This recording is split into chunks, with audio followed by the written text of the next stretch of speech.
আলাইকুম স্টুডেন্টস, সবাইকে জানাচ্ছি আমার ইউটিউব চ্যানেলের পক্ষ থেকে আন্তরিক শুভেচ্ছা এবং অভিনন্দন।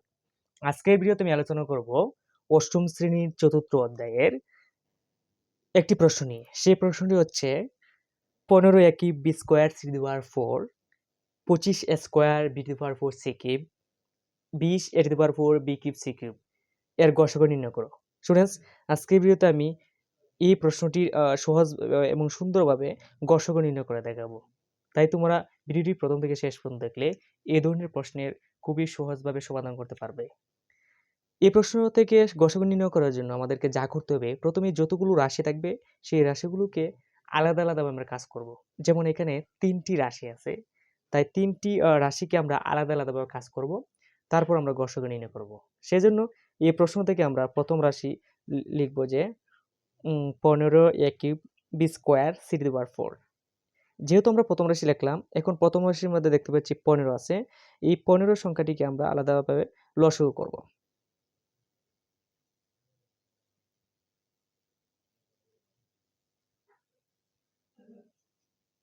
স্টুডেন্টস, লসাগু নির্ণয় করার জন্য আমরা যে নিয়মটি অনুসরণ করব সেটি হচ্ছে সবসময় লসাগুর ক্ষেত্রে যে সংখ্যাগুলো দিয়ে ভাগ করব সেগুলো হতে হবে মৌলিক সংখ্যা। এখন প্রশ্ন হচ্ছে মৌলিক সংখ্যা কোনগুলো? মৌলিক সংখ্যা হচ্ছে যে সংখ্যাগুলোকে বা যে সংখ্যাকে এক এবং ওই সংখ্যা ছাড়া অন্য কোনো সংখ্যা দ্বারা ভাগ করা যায় না, বা যে সংখ্যার এক এবং ওই সংখ্যা ছাড়া অন্য কোনো গুণনীয়ক নেই তাকে মৌলিক সংখ্যা বলে। যেমন এক্সাম্পল, ছোট থেকে যদি আমরা মৌলিক সংখ্যা হিসাব করি, প্রথমে মৌলিক সংখ্যা হচ্ছে 2, তারপর হচ্ছে 3, তারপর হচ্ছে 5, তারপর হচ্ছে 7। এরকমভাবে আমরা লসাগু করার ক্ষেত্রে ক্রমান্বয়ে ছোট থেকে ধীরে ধীরে আমরা বড় ক্রমে মৌলিক সংখ্যা দিয়ে আমরা লসাগুর ভাগ করব, ভাগ প্রক্রিয়া চালাবো। এখন যদি আমরা 15কে ভাগ করি, যদি আমরা প্রথমেই চেক করি 2 দিয়ে অবশ্যই 15কে ভাগ যায় না, সেজন্য আমরা 3 দিয়ে ভাগ দেব। 3 দিয়ে যদি আমরা 15কে ভাগ দেই তাহলে 3 5 15। স্টুডেন্টস, এখন 5কে আর ভাগ করা যাবে না, কারণ 5 মৌলিক সংখ্যা। মৌলিক সংখ্যাকে আর ভাগ করা যায় না বা খণ্ড করা যায় না।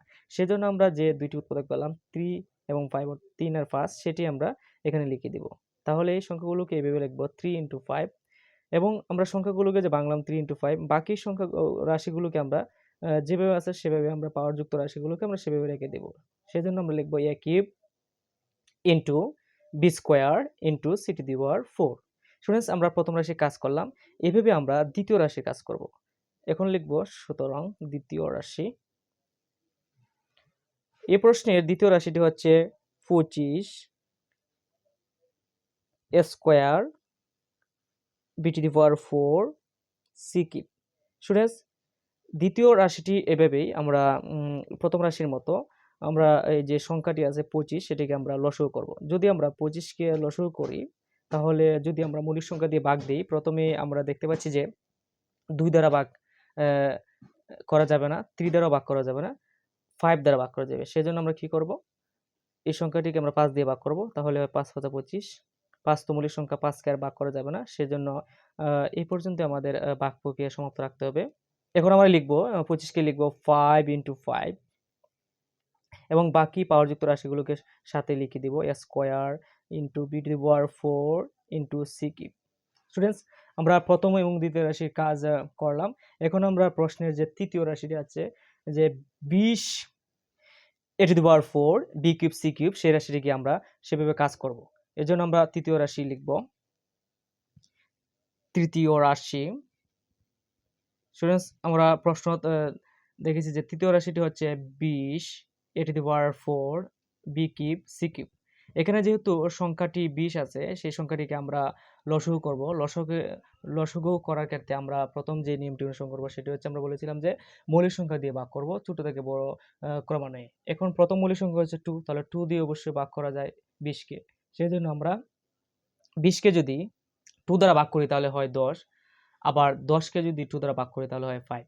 স্টুডেন্টস, আমরা যে সর্বশেষ 5 পেলাম, 5 পেলাম, 5কে আর ভাঙা যায় না, কারণ 5 মৌলিক সংখ্যা। সেজন্য আমরা যে উৎপাদকগুলো পেলাম 2 2 5, সেগুলো আমরা লিখে দিব। সেজন্য আমরা লিখব 2 × 2 × 5, অর্থাৎ আমরা 20কে খণ্ড করে 2 2 5 পেলাম, এবং বাকি যে পাওয়ারযুক্ত রাশিগুলো আছে সেভাবে লিখে দেব a to the power 4 b cube এবং সি কিপ। স্টুডেন্টস, আমরা তিনোটা রাশির কাজ আলাদা আলাদা শেষ করে ফেললাম। এখন যেটি করবো সেটি হচ্ছে তিনোটা রাশির আমরা কি করব, গসাগু নির্ণয় করব। আমাদেরকে গসাগু নির্ণয় করার জন্য আমাদেরকে প্রথমে জানতে হবে গসাগু মানে কি। স্টুডেন্টস, গসাগু মানে হচ্ছে, গসাগুর পূর্ণরূপ হচ্ছে গরিষ্ঠ সাধারণ গুণনীয়ক। অর্থাৎ দুই বা ততোধিক রাশির ভেতরে যতগুলো মৌলিক সাধারণ গুণনীয়ক আছে এদের সকলের গুণফলকে ওই রাশি দ্বয় এবং রাশিগুলোর গরিষ্ঠ সাধারণ গুণনীয়ক বলে।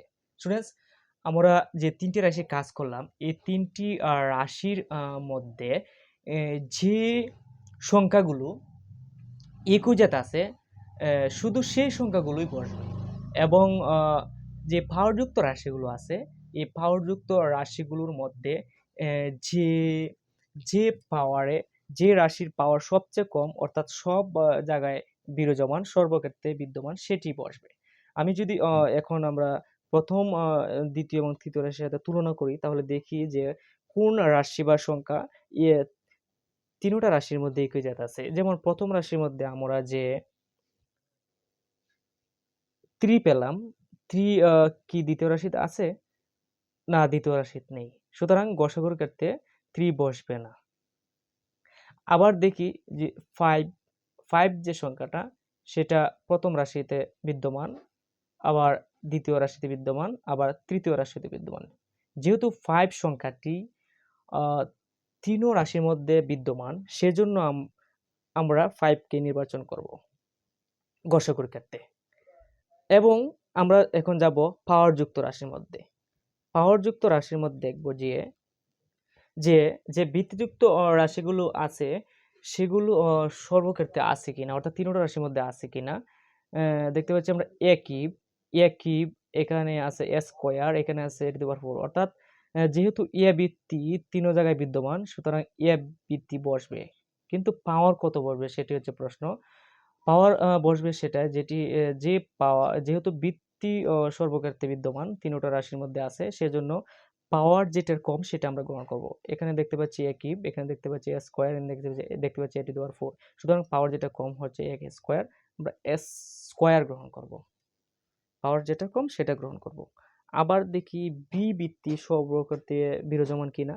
বি বি এখানে আছে, এখানে বি আছে, আবার এখানেও বি আছে। সুতরাং বি বৃত্তি আমরা লিখব। তবে পাওয়ার কত লিখব সেটা হচ্ছে পাওয়ার যেটা কম। যেমন এখানে বি স্কয়ার, এখানে আছে বি টু পাওয়ার 4, তৃতীয় রাশিতে আছে বি কিউব। তাহলে দেখতে পাচ্ছি যে প্রথম রাশিতে পাওয়ার কম বি স্কয়ার বসবে।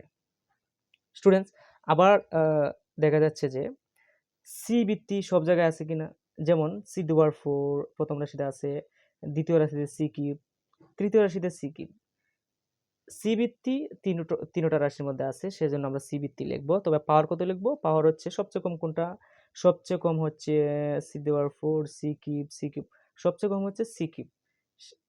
স্টুডেন্টস, আমরা গসাগুর ক্ষেত্রে আমরা তিনটা রাশির মধ্যে যে যে যে তুলনা করলাম সেটি হচ্ছে যে কোন উৎপাদক করার পরে তিনটা রাশিকে আমরা উৎপাদক করার পরে ভাঙার পরে খণ্ড করার পরে যে সংখ্যাগুলো সর্বক্ষেত্রে বিরাজমান তিনও রাশির মধ্যে যে সংখ্যাটা থাকবে সেটি বসবে।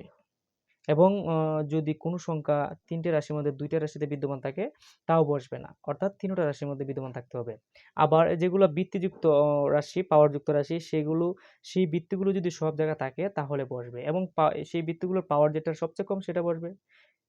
তাহলে আমরা পেলাম যে 5 a square, b square, c cube. এখন আমরা যদি স্টুডেন্টস আমরা এই যে রাশিগুলো আমরা পেলাম সেগুলোকে যদি আমরা একত্র করে ফেলি সে তাহলে হয় 5 a square, b square, c cube. এটা হলো নির্ণয় গসাগু। স্টুডেন্টস, মনোযোগ সহকারে ভিডিওটি দেখার জন্য তোমাদেরকে জানাচ্ছি অসংখ্য ধন্যবাদ। এরকম আরো ভিডিও দেখার জন্য আমার চ্যানেলের সাথে থাকুন। ধন্যবাদ।